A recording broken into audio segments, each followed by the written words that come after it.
আমি আমার ছেলে মেয়ের জন্য কেন করছি, শিক্ষা বিমাটা কেন করছি, কারণ আমি ভালো আছি, তারাও ভালো আছে। এখন 10 বছর পরে কি অবস্থা হবে আমি তো জানি না। 10 বছর পরে আমার ছেলে মেয়ে বড় হবে, তাদেরকে বিদেশ যদি যাইতে চায় যাবে, অথবা দেশে যদি কোনো ভালো ইউনিভার্সিটিতে ভর্তি হতে চায় হবে, অথবা তার বিয়ের জন্য লাগতে পারে না, তখন আমার কাছে ক্যাশ টাকা নাও থাকতে পারে, হয়তো আমি প্রফিট সহ যে টাকাটা পাবো তাকে আমি এটা কাজে লাগাইতে পারি, লাগাইতে পারি কিনা, এই জন্য আমি এটা করছি। কিন্তু এটা ব্যাংকের থেকে যে কোনো কিছুর থেকে একটা সুবিধা দিয়ে দিচ্ছে এক্সট্রা, সেটা হলো কি, যদি কোনো কারণে আপনার চোখটা বন্ধ হয় অথবা আপনি প্যারালাইজড হন, তাহলে সরকার থেকে মানে সোনালী থেকে আপনাকে কি করবে, একটা শিক্ষাবৃত্তি দিবে আমার ফ্যামিলিকে, বাচ্চাকে। কার অ্যাকাউন্টে দিবে? বাচ্চার অ্যাকাউন্টে দিবে। কি কথা ঠিক আছে কিনা বলেন?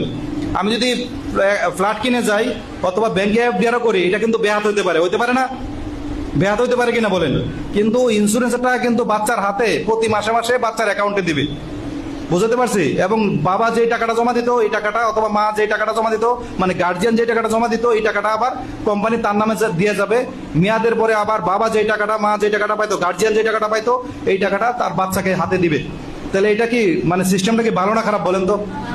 তাহলে দেখেন প্রতিটা প্রোডাক্ট, এই যে দেনমোহরের কথা বললো, এই যে মানে বিভিন্ন মানে হজ বিমার কথা বললো, আমি অনেক হুজুরকে জিজ্ঞেস করি, আমাদের এই ইয়ার মতো মাহবুব ভাইয়ের মতো, কাজী সাহেবের মতো, আমি অনেকে জিজ্ঞেস করি, ভাই আপনি কি হজে যাবেন না? অথবা আপনি যে একজন টিচারকে জিজ্ঞেস করি, কোনো একটা স্কুলের টিচারকে জিজ্ঞেস করি, ভাই আপনি কি হজে যাবেন না? বলে হ্যাঁ ভাই, নিয়ত আছে।